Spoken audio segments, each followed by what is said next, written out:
প্রয়োজনের সময় কখনো যদি তোমার কথা কারুর মনে পড়ে, সেটা কিন্তু কখনোই তুমি খারাপ ভেবে নিও না।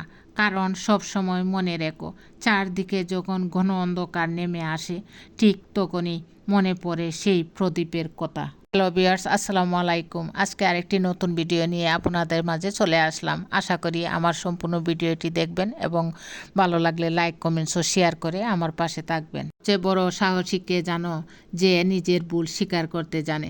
আর সবচেয়ে বেশি শক্তিশালী মানুষ কে জানো? যে ক্ষমা করতে জানে।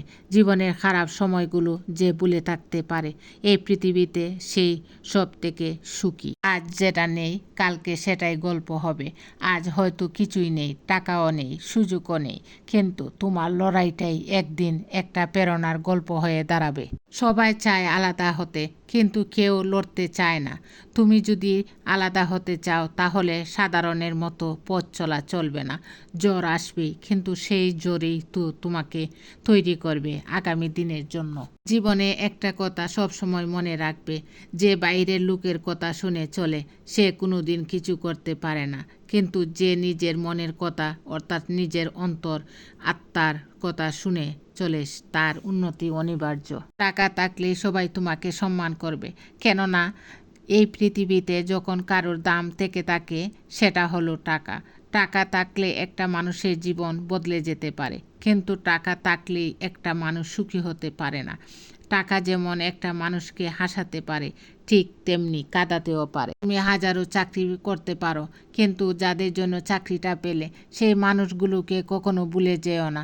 তোমার হাজারো বন্ধুবান্ধব আছে, তোমার হাজারো বন্ধুবান্ধবের ভিড়ে যারা তোমার জন্য সব করতে পারে, সেই দুটো মানুষকে ভুলে যেও না। স্ত্রী পেয়ে কখনো বাবা মাকে ভুলে যেও না। সুখের দিনে সবাই থাকে, কিন্তু তোমার দুঃখের দিনে ওই দুটো মানুষকে ছাড়া তোমার পাশে কাউকে পাবে না। কথাটা শুনতে খারাপ লাগলেও এটাই বাস্তব। যে মা বাবার জন্য এত সুন্দর পৃথিবী দেখেছ, যাদের হাত ধরে হাঁটতে শিখেছ, তাদেরকে একসময় অবহেলা করছো। যে মানুষগুলো ছাড়া তুমি অসম্পূর্ণ। একটা ছেলে ও মেয়ের জীবনে তার বাবা মা সবচেয়ে বড় ঈশ্বর।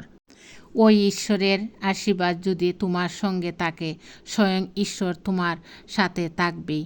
তাই মা বাবাকে কখনো অবহেলা করো না, তারাই তোমার জীবনের সবচেয়ে বড় ঈশ্বর।